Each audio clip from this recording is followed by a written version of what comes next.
All right, class, welcome to Chapter 3, our food supply. We are going to describe the consequences of malnutrition and food insecurity, discuss organic foods, discuss contamination of foods, discuss food safety, and learn a little bit about water.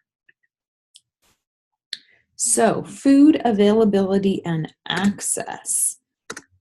We produce plenty of food in this world to feed all of the people we currently have in it.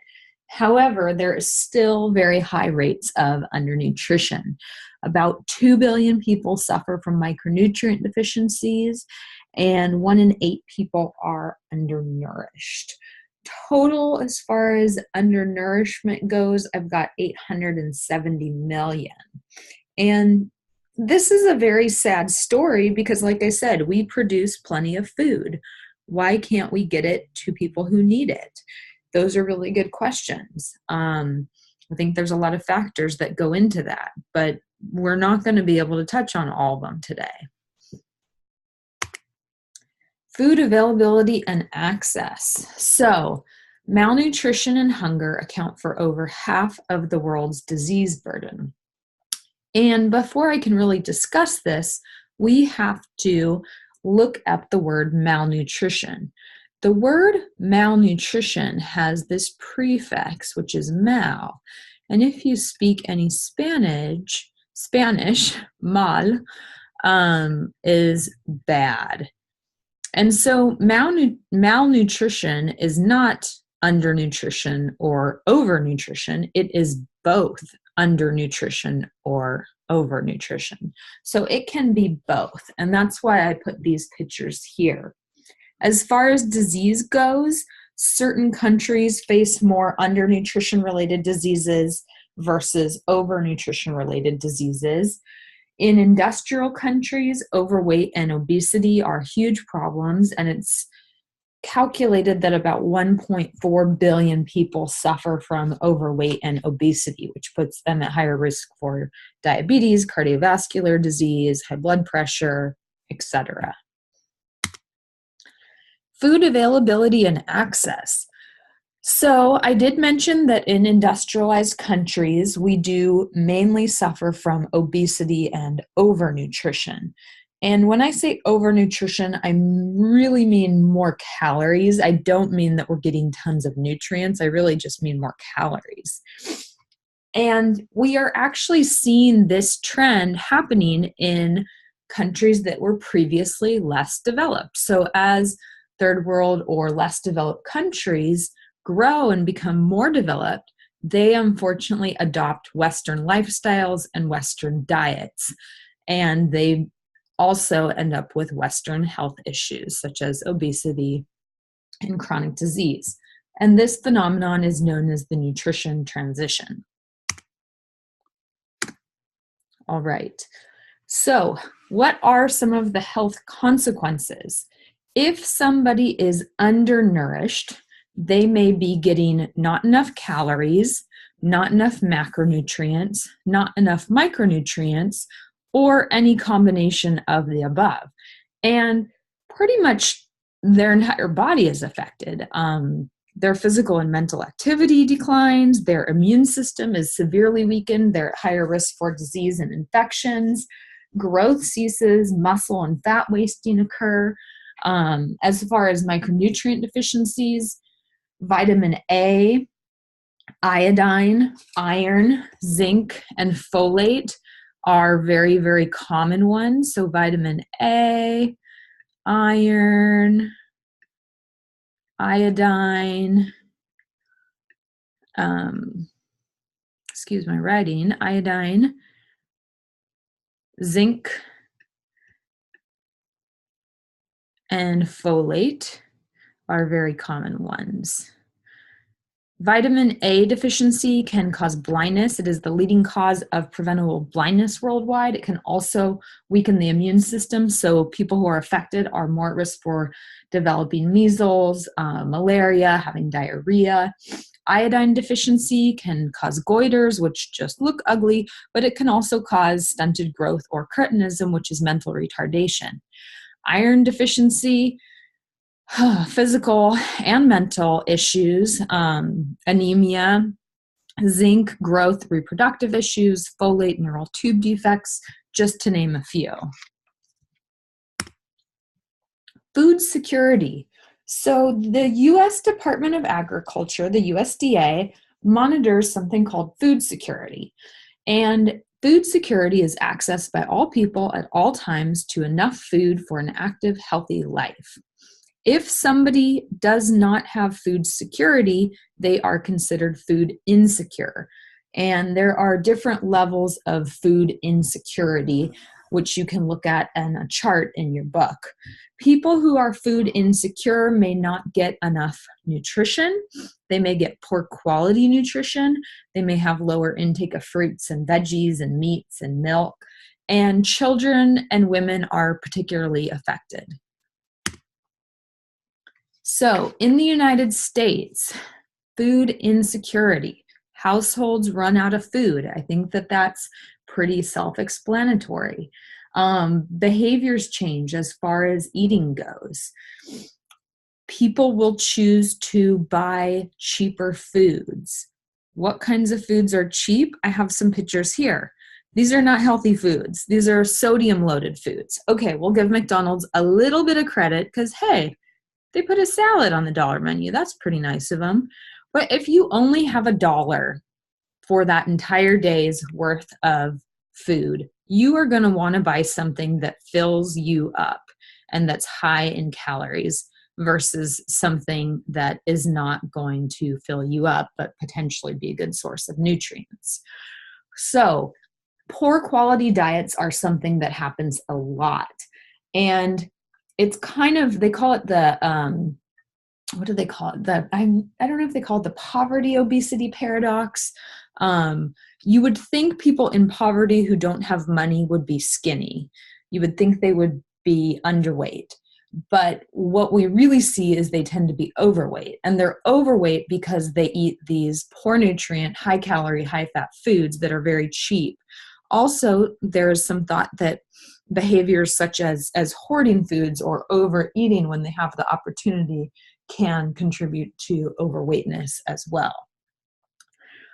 In poor communities, for every 1 underweight child, there are 7 obese children. So, like I said, you might think that you would see more underweight children, but you actually see obese and overweight children.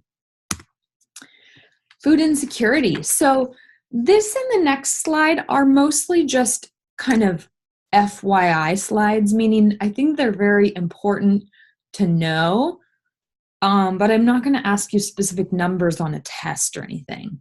And so this slide is talking about poverty. Poverty guidelines are established federally. So what that means is any American in the United States who is in a family of 4, maybe it's mom, dad, 2 children, if they make $24,000 or less annually, they are considered to be in poverty. If they make more than that, they're not considered to be in poverty. That one is not a lot of money. 2, because this is a federal regulation, there is no adjustment for different states' cost of living. And California, for example, is a very, very, very expensive state to live in. And so your $24,000 in California may barely pay your rent versus if you lived in another state. And there's just no adjustments for this. So this isn't the most fair system. Other things that can cause food insecurity or cause you to eat poor nutrient foods are living in a food desert. And there are a couple different ways to define a food desert, but generally speaking, it's if you live in an urban area and the closest grocery store is a mile or more away, or if you live in a rural area and the closest grocery store is 10 miles or more away. And if stores are far away, sometimes you end up relying on convenience stores, such as 7-Eleven or gas stations or things like that. What's sold at those stores? Chips, candy, soda. Not kale, not fresh lettuce, not fresh carrots, not fresh broccoli, not fresh grapes, nothing good. And so people end up buying junk and they don't have access to fresh food. And this affects 23.5 million people. This is a really good quick clip on food deserts that I will put on the website for your viewing. All right, health consequences of malnutrition and food insecurity. Again, this is an FYI slide, but women and children are specifically most affected by this, not only in the US, but worldwide. Children will suffer. They get sick more often. They might not have normal growth. If you're looking at a growth chart, they might have emotional and cognitive delays and have higher stress. They might not be doing as well in school. And parents can alter their own diets to try to help the children. So maybe mom or dad is skipping out eating so that child could eat, or mom and dad is buying something kind of nicer for child and mom or dad is skipping out on food and buying something cheaper, less expensive for themselves. This is just a picture of the United States, and each state is represented by a color. The darker the orange color, the higher rates of food insecurity. So there we have California, and not surprisingly, it is high.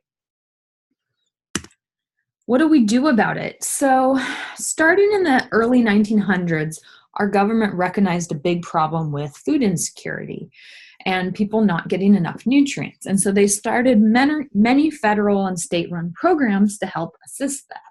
The goal was to increase access to food and reduce food insecurity, and many Americans participate in these programs. However, many people who are eligible do not participate, maybe because they don't know about them, maybe because they feel shame in participating, maybe because they don't know how to participate, how to apply, they're afraid of a language barrier, they don't have transportation, etc. So there are some really great programs out there, but there are still barriers that exist for everyone to access these. Some example programs. So starting at the top, SNAP. This is an acronym that stands for Supplemental Nutrition Assistance Program. And this was formerly known as the Food Stamp Program. This is a very highly utilized program. Close to 15% of Americans use it, and it is based on income. So it targets low-income families, and what those low-income families receive is an EBT card, or an electronic benefit card, which is very much like an ATM card. That card is loaded with money every month. The average is $133, and recipients can use that card at the grocery store to buy groceries.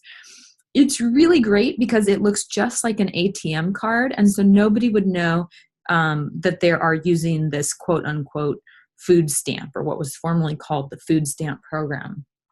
It was formerly called the food stamp program because there used to be actual stamps. You used to have a little packet of stamps, and when you got to the front of the line, you would have to rip off each little stamp. And so everybody would know you were using food stamps. And that caused a lot of kind of shame and embarrassment surrounding recipients of this program. WIC. WIC stands for Women, Infants, and Children. And actually the long name is Special Supplemental Nutrition Program for Women, Infants, and Children. And this program benefits who it says it benefits, but women, infants, and children. So women who are pregnant or breastfeeding, children under 5 years old. And they can go to the program, receive health screenings, receive money that they can use at the grocery store towards healthy foods, and learn some nutrition education about iron deficiency, breastfeeding, different vitamins, etc. National School Lunch Program and School Breakfast Program. You all probably experience some of those in schools. These are government-funded programs to help give access to food for all elementary school, middle school, high school age students. Child and adult care food programs. These happen at senior centers, senior day centers for adults. And typically these are for adults who can't take care of themselves completely. Family member can drop them off at one of these centers, and meals and snacks will be provided. Additional programs for seniors include things like Meals on Wheels, where a meal could be delivered to the senior's house, commodity meals, where a senior could come to a community center to eat, and many additional programs. Food banks and food pantries are great. They can be federally run, they can be state run, they could be locally run, perhaps a church or the Salvation Army, or a group of volunteers wants to start one of these. Overall, about 37 million people receive food from some of these programs. So they're very, very, very important. Okay, so looking a little bit about global nutrition, or towards global nutrition. So there is good news here. The good news is undernutrition in the developing world is actually decreasing. This pie chart is a few years old, and so the numbers may be a little bit less than this, but this pie chart represents undernutrition in the millions of people and where it happens on a global scale. And you can see that Africa as well as Asia are the two countries with highest rates of undernutrition. I mentioned it before, I'll say it again. This is a picture to illustrate it. Who is the most affected? Women and children. And there are a lot of very, very obvious and then very, very not obvious and complicated cultural, societal reasons for this. But some of the reasons may include the fact that women have to be pregnant. If a woman who is pregnant is undernourished, her child has much greater chances of undernutrition, preterm growth or preterm birth, decreased immune system, vitamin nutrient deficiencies, deficiencies of essential fatty acids, so many other things. Also, in some of these countries, birth control is not reliable or available, and so women are having multiple babies, which increases the risk for not only their own undernutrition, but their baby's undernutrition. And in many of these countries, they are patriarchal societies, and so the role of the mother is to feed the husband first, and so sometimes the mother would go without food just so the male of the household could eat. There are many, many, many other reasons that I won't have time to get into today, but you can explore them more on your own or in some advanced classes here. Okay, food shortages. So food shortages are very devastating. Food shortages and famines can occur for many reasons. One of the reasons might be natural disaster, for example, a flood, a drought, a freeze, anything like that, even, potentially a hurricane or an earthquake that severely disrupted the food system. War, political unrest are also reasons for food shortages. Government can block flow in and out of food, in and out of a country for food or even water. Famine. Famine is an extreme form of chronic hunger, and famine affects every part of life. You may have heard of the Irish potato famine. This happened in the 1800s, and on this slide, there's a small map of Ireland. The dark red or maroon parts of Ireland represent places where there was up to 100% of people who had to use rations. And it's expected, or it's been calculated that about 2 million people died during this famine, and an equal number of people migrated elsewhere because there was no food to eat in their country.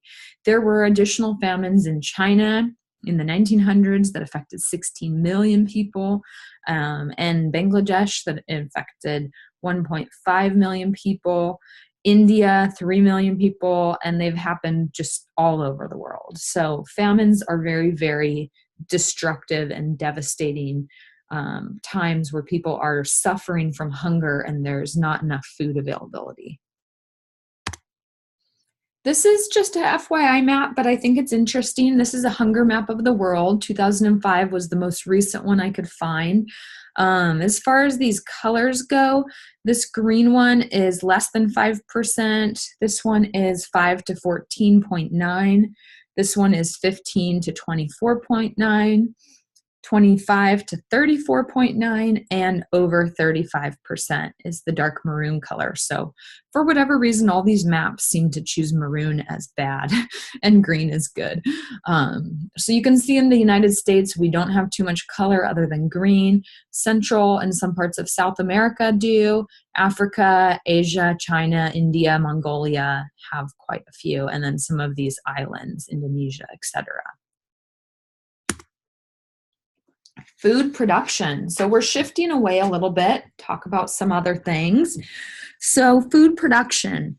At one time, everybody was involved in food production. That's what people did. They were farmers, they were herders, they were dairymen, they were butchers. That's not the case anymore. A very, very small segment of our population is currently involved in the actual production of food. However, there are more people to feed than ever before. Luckily, we have had many advances in agriculture, and we're going to talk about some of those coming up. Organic foods. So this is kind of a hot thing. This is a funny thing, sorry. Organic foods, you could say they are new. They are new within my lifetime, maybe not yours, since most of the students are significantly younger than me. However, they are not new at all because this is how foods would have grown naturally, at the start of civilization, the start of time, the start of this hunting and gathering. So things tend to come back around. And so now it is very trendy to have or sell an organic food. Currently, the organic food sector is increasing. It represents about 4% of all food sold, but I think that is increasing significantly. 12% of fruits and veggies are organic, depending on where you buy your foods. And when I say where, I mean state, I mean city, I mean part of the city, I even mean grocery store. You may find up to 90% organic, you may find 0% organic. I feel that San Luis Obispo has a pretty big supply of organic foods. Whether we're into that or not, they're pretty easy to access around here. So what does organic mean? We're going to explore it a little bit, and I wish we could explore it more, but this is just intro to nutrition, and so unfortunately I can't. But do some educated reading of legitimate sources on your own. So what does it mean? So there's biological pest management. That means they use potentially other animals or bugs to manage pests. For example, goats can be put on a grape field, and the goats will eat the weeds that are growing in between the grapes. Composting is done, recycling of, food wastes or food peels, things like that. Manure is used. Manure is actually very rich in nutrients and can help replenish the soil. Crop rotation is used. Crop rotation can help maintain healthy soil, healthy water supply, healthy animal supply, and improve the crops. Things that are not done in organic foods. So there are no synthetic pesticides. There can be natural pesticides. And I want to say, natural does not equal safe. So think about that. There are no fertilizers. There are no hormones. There are no antibiotics. There are no sewage sludge. Let's hope not. There is no genetic engineering, and there is no irradiation.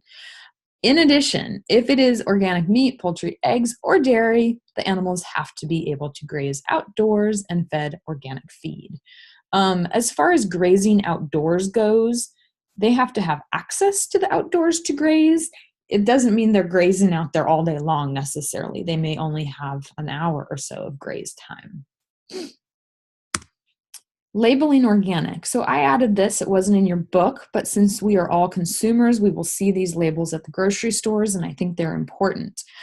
If something has 95% or more organic, it can have the USDA organic label. If it has 70% or more organic, it can say made with organic ingredients, and if it has less than 70%, you can only list those in the ingredients section, which is a little section on the nutrition facts label. If a farm or a producer is very small and only makes $5,000 or less a year, they are exempt from these certifications. Why do people choose organic? So people choose organic to reduce their pesticide intake, and I will say synthetic pesticide intake. Most organically grown fruits do contain less synthetically produced pesticides than non-organic. They do this to support sustainable agriculture.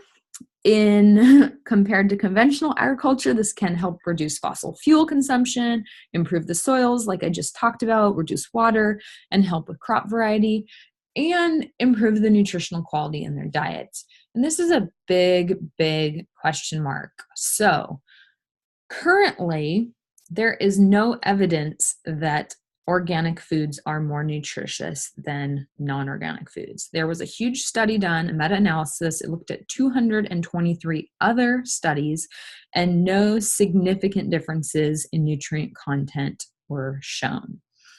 An additional thing I like to say, just because it's organic does not mean it's good for you or healthy. Like these kettle chips, ooh, they're organic. I'm going to buy them because, yeah, they're organic. Well, you know what? They're just fried potato chips like anything else. Yes, they were grown organically, but still they're loaded in fat and in salt. Other things with organic, so although they do have less pesticides, we don't know how this affects human health. So far we have not been able to see benefits for human health, but of course we would assume it would be beneficial for human health. And a specific segment of the population for which it might be important is infants and children, because they are developing and growing so rapidly. All right, so moving a little bit away from organics, but going to kind of other hot topic, genetically modified foods. So remember that organics cannot be genetically modified. That's kind of interesting, right? They cannot have genetic engineering done. So they cannot be genetically engineered. So what is this? Genetic engineering helps scientists alter the genetic makeup of an organism. So genetic makeup is DNA. That's the genetic code. And what they're going to do is they're going to take a little segment of DNA from something else that produces something beneficial and put that into a plant. And usually what they're changing is only 1 or 2 genes. And so I'll let you know that genetic mutations can appear spontaneously and easily affect 1 or 2 genes. So these organisms are not much different than non-genetically modified organisms as far as genes go. What is expressed in these organisms is different though, and that's kind of the whole point. So we'll get there. This is a fascinating video. It is from Edible Education done at UC Berkeley. It is long. However, I highly recommend you listen to it. It really helps explain what genetically modifying does to plants and how it can benefit us, and what genetically modifying doesn't do. And it also discussed the relationship between organic and sustainable food. So I really encourage you to listen to this. Okay, genetically modified crops. So why would we do this? Well, we're looking for something better. So crops are not perfect to start out with. We can make them better. What we want to do is maybe get one that will tolerate an herbicide. For example, Roundup. Roundup is an herbicide that will kill other herbs. And so if a plant can tolerate it, then farmers can just apply it to all of the plants growing, and it will only kill the herb, but the crop will still grow. Insect resistance. So, for example, there is something called the Bt protein, and it is made by a bacterium, Bacillus thuringiensis, Bt. That particular bacterium kills caterpillars. That protein from that bacterium kills caterpillars. And so if we take the gene that encodes for that protein in that bacteria and put it into a plant, that plant now can kill caterpillars, and we don't have to spray that plant with an insecticide. What else can genetically engineering do? Genetically engineering can increase nutrient content. There's a very, very famous example of rice, golden rice, and vitamin A. Rice is a staple crop all over the world, especially in parts of Asia. Parts of Asia very commonly suffer from micronutrient deficiencies, such as vitamin A. They genetically engineered the rice. They took a gene out of, I believe, a daffodil, but I could be wrong. It was a yellow flower. And they spliced it into the rice DNA. And so the rice now is yellow and contains vitamin A in it. And now there's incredibly reduced rates of blindness in communities that will accept this type of rice. There's been a lot of controversy over it, but where it's accepted, it has been very successful. On the bottom here, I just have some pictures of tomatoes. In this particular tomato, genetic modifications were used, and one gene was silenced, and this particular gene allowed these tomatoes to stay fresh longer and reduce spoilage. Evolution of corn. So this did not come from your book. I just got this off the internet, but corn is a very good example of genetic breeding, genetic selection, and even genetic modification at times. If you go all the way back to corn's ancestor, it was a plant called teosinte, and it was not very big. You could eat it, but it was very, very hard, full of a lot of insoluble fiber, very difficult to eat. Teosinte was crossbred, and different varieties of teosinte were selected so that eventually the kind of kernels or the edible part grew and grew and grew. And then over time, we got to where we are now with corn. So if you eat corn, it is very likely that you are eating some sort of a GM crop. The top 3 GM crops are corn, soy, and cotton. So you definitely want to know that they are corn. I'm just going to write these: soy and cotton. Additional ones are sugar beets. Those are some other ones. So, and canola oil. This is a strand of DNA. This is the Bt gene that comes from that bacteria in the soil that is toxic to caterpillars. The European corn borer is this caterpillar that I'm talking about. You insert this segment of DNA into the host plant, which is corn, and that corn is now resistant to the caterpillar. And the good thing about this is now we don't have to put an insecticide on the corn. How are these regulated? So there's a lot of controversy among this. They are regulated by the FDA, the USDA, and the EPA. The EPA is the Environmental Protection Agency, and it specifically will look at pesticides and see if pesticides are safe. For example, that Bt gene that is a pesticide against the caterpillars. The FDA has looked at all genetically modified foods on the market and determined them to be safe. However, labeling in the US is not required. It is completely voluntary. And there's a lot of people that think that it should be required. And in fact, 64 countries around the world do require labeling. So why don't we do it here? That's a good question. There's a lot of politics involved in that. What else was I going to say? So other GM produced things. There are quite a few important ones to our society. One, for example, is insulin. Insulin is made from a genetically modified organism. So they engineered E. coli bacteria to make insulin, and that is how half of the world's insulin is made. So if you are a diabetic using human insulin, you can thank genetic engineering. Chymosin, this is otherwise known as rennin. It's needed to make cheese from milk. It used to come from calf stomachs. Who likes the idea of that? Okay, I personally don't. But now it's genetically engineered from bacteria or yeast. It's much cheaper this way, and it's much purer this way. There are also things like recombinant bovine growth hormone, that is a genetically engineered growth hormone to increase milk production in cows, and this one is quite controversial. Okay, so moving away from organics, moving away from GMs. Let's look at food preservation and processing. So food preservation methods have been around for a number of years. And we want to preserve our food so that it lasts longer and that we can eat it longer.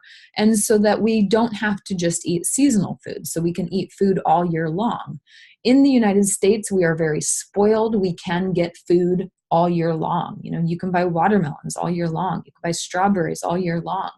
You can get, mangoes all year long. It just depends how much you want to pay for them. They are shipped to us or they are grown in controlled conditions. Some of the things have been around for years, like drying and salting and smoking, and other methods are much newer.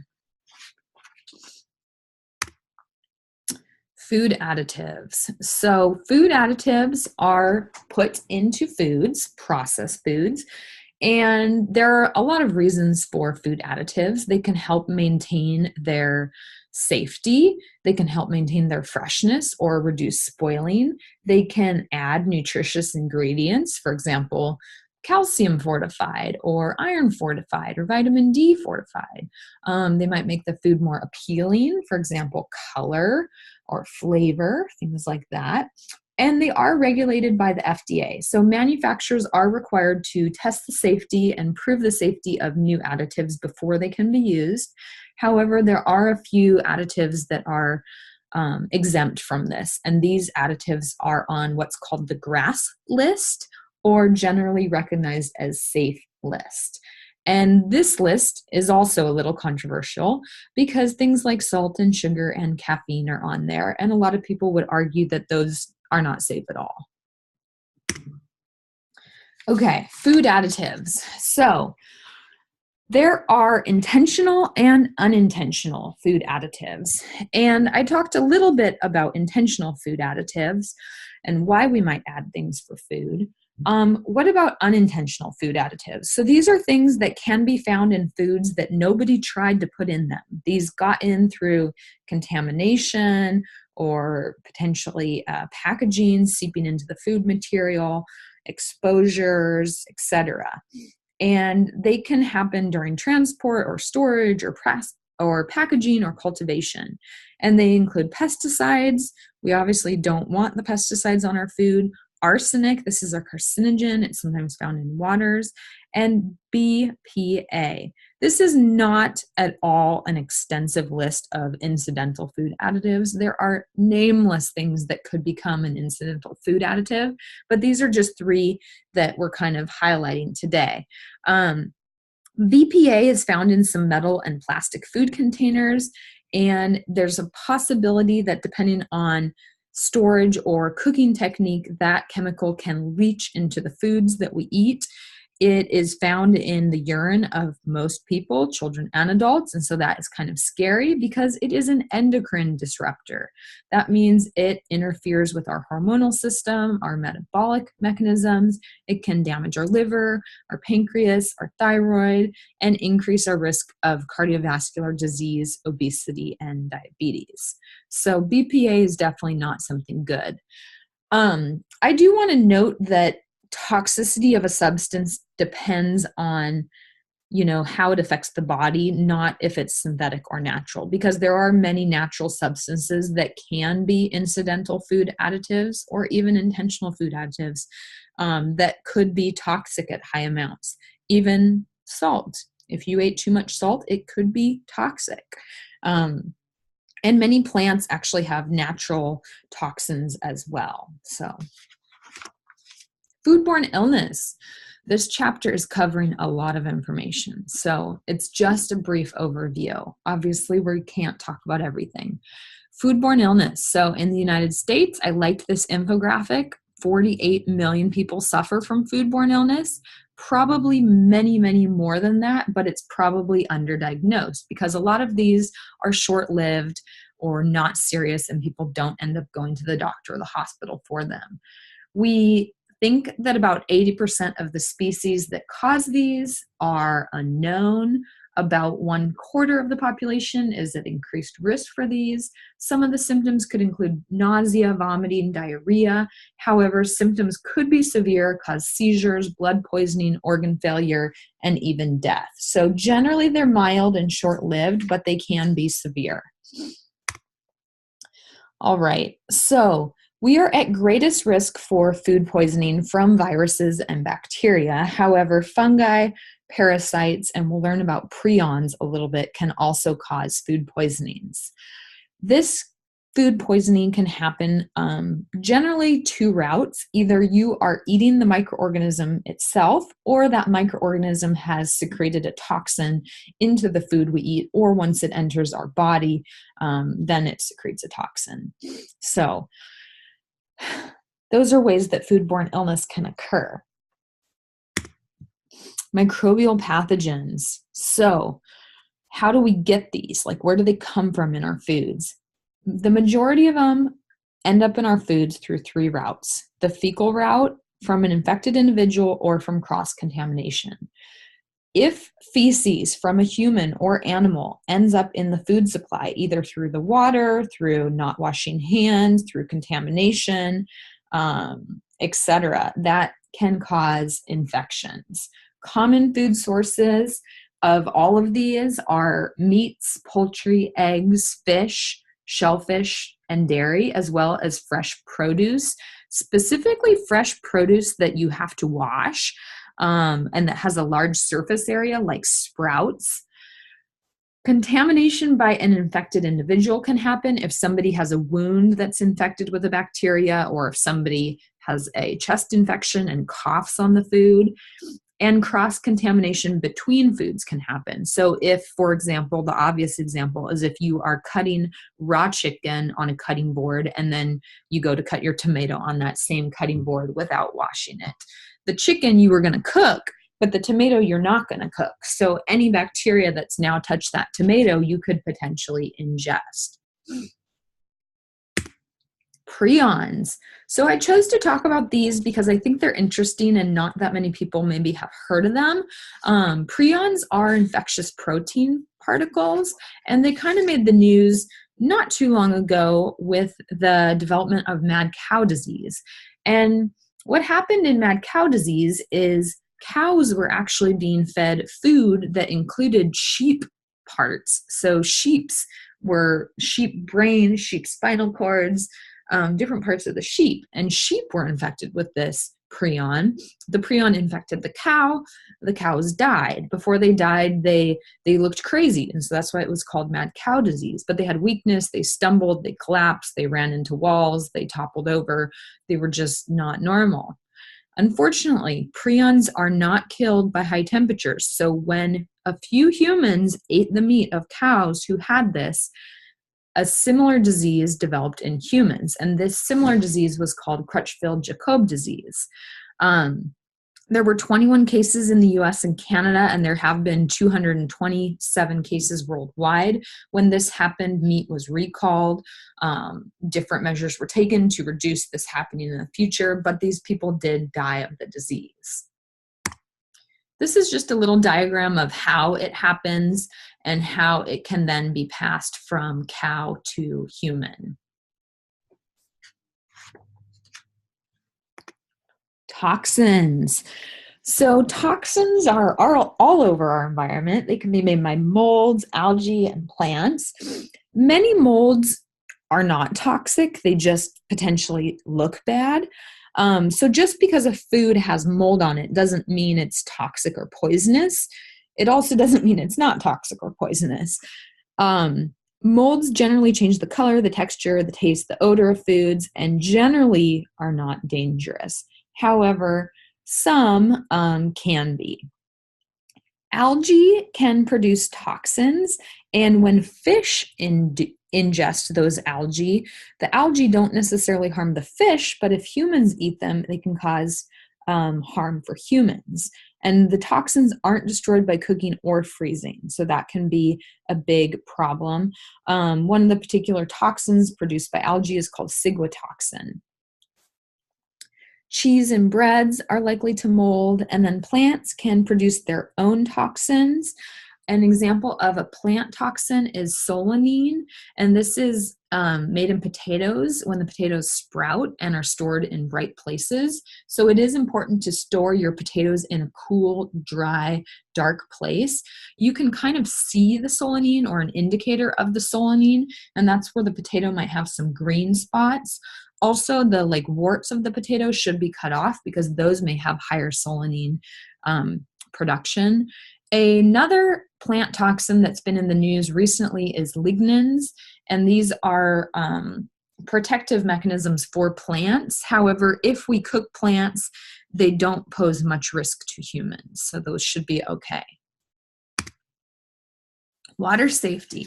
So water is regulated by the Environmental Protection Agency, and all public water is regulated. Private water is not regulated. And so people who own wells or get their water supply from wells should test their own wells for contaminants and bacteria and mercury and heavy metals and things like that. What threatens our water? Agricultural runoff, chemical pollutants, waste contamination, pollution from boats and ships, etc. Bottled water. So bottled water, I wanted to say bottled water is bad. Bottled water is not necessarily any better than tap water. It may be fortified with vitamins and minerals or flavors. It may be carbonated, but generally tap water is very, very safe and all you need. I don't like bottled water because it uses a lot of plastic, and that plastic is not easily biodegraded. It gets into our oceans, gets into our soils, and just causes a lot of problems. If you want to drink water, buy a reusable water bottle and fill it. Our campus has water stations around campus, and that's great. And most schools are having those put in as well, like elementary and high schools. Preventing food illness. So personal hygiene, wash your hands, put your hair back, wipe down counters, wash dishes, dry dishes, sanitize dishes, thaw food correctly, cook food correctly, store food correctly. There are 4 steps. So clean, separate, cook, and chill.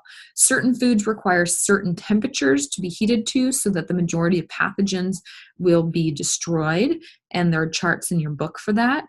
Chilling foods, if you have recently cooked a really hot food, this is actually a horrible picture. I just noticed this. But if you just cooked this chicken and these potatoes in this pan, no, you would not put that whole pan in the fridge like that. You would want to separate the potatoes, put them in a shallow Tupperware so they were only about yay high, and then you would probably want to take the chicken, put it in a different Tupperware, and you would not put this hot pan in there.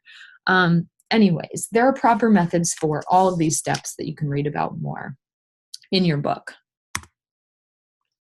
Cooking temperatures. So depending on the meat that you're cooking, it should reach an internal temperature so that most of the bacteria and pathogenic organisms will be destroyed.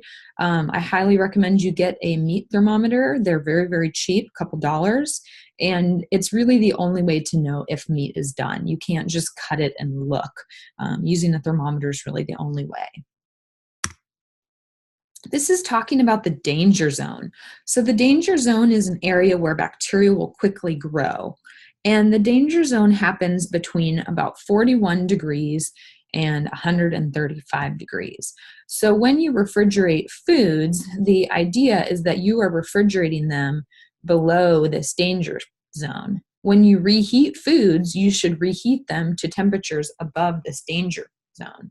You don't want your foods in this in-between area because that's where bacteria will grow and risk of foodborne infections will be highest. Environmental contaminants in food. So there are many. Again, we're just doing a quick touch on this. There could be metals, lead or mercury. Lead is not found that much anymore, but it could be in older houses. They could have lead-based paint. You wonder why anybody would eat paint chips. Well, 1, children put everything in their mouths. 2, Apparently, I don't know, but apparently lead-based paint chips actually taste sweet. So if a child started eating them, they might want to continue doing so. It can be found in leaded crystal. It can be found in pottery. If vegetables were grown in contaminated soils, if toys had lead-based paint. Obviously, we do not allow toys to have lead-based paint. But if they were imported or not produced in a facility following regulations, that could be an issue. I believe a toy that was popular recently called like a fidget spinner, actually many different brands of them were recalled due to high levels of lead. Why do we care about lead? I'm going to talk about that on the next slide. Mercury, we're also going to talk about coming up.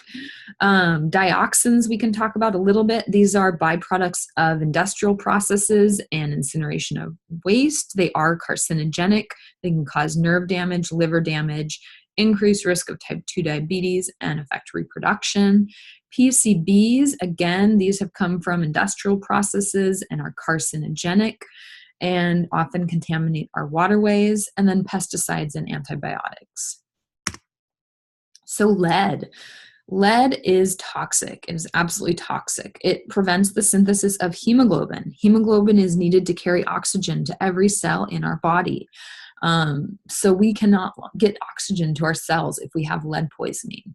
It can lead to lower IQ, behavioral disorders, cognitive disorders, high blood pressure, kidney disorders, and it's just very, very damaging, especially to young children.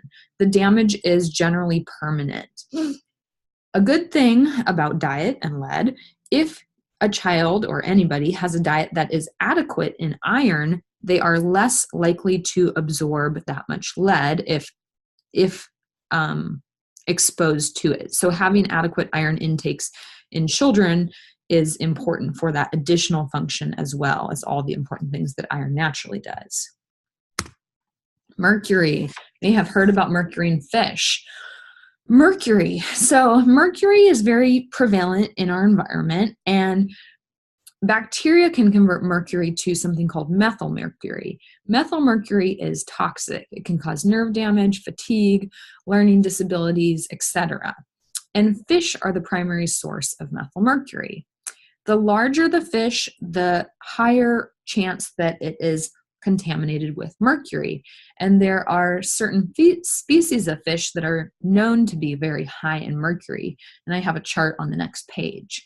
People most at risk for this are children, pregnant women, and breastfeeding women, because this can affect the developing brains of the baby and the child. And the placenta does not protect against it transferring to the developing baby. Some fish to not eat include shark, swordfish, king mackerel, or tilefish. Albacore should be limited. Some lower mercury fishes are on top here, so salmon, clams, tilapia, anchovies, crab, crawfish, whitefish, herring, trout, etc. Oh, and this on top is a Mercury calculator. So you can actually enter in all of the fish that you've eaten during the week, and it will calculate how much mercury you were likely exposed to. Pesticides. What can we do to reduce our exposure to pesticides? We can wash our fruit. That sounds good. Wash our fruit, wash our veggies, trim away fat, eating a variety of foods. The reason eating a variety is important is because if you eat a variety of foods, even if you were exposed to some pesticides, the chances are that those pesticides wouldn't be identical. And remember, the dose makes the poison. So if you were exposed to very low amounts of multiple different pesticides, there would be less risk of toxicity than if you were exposed to higher amounts.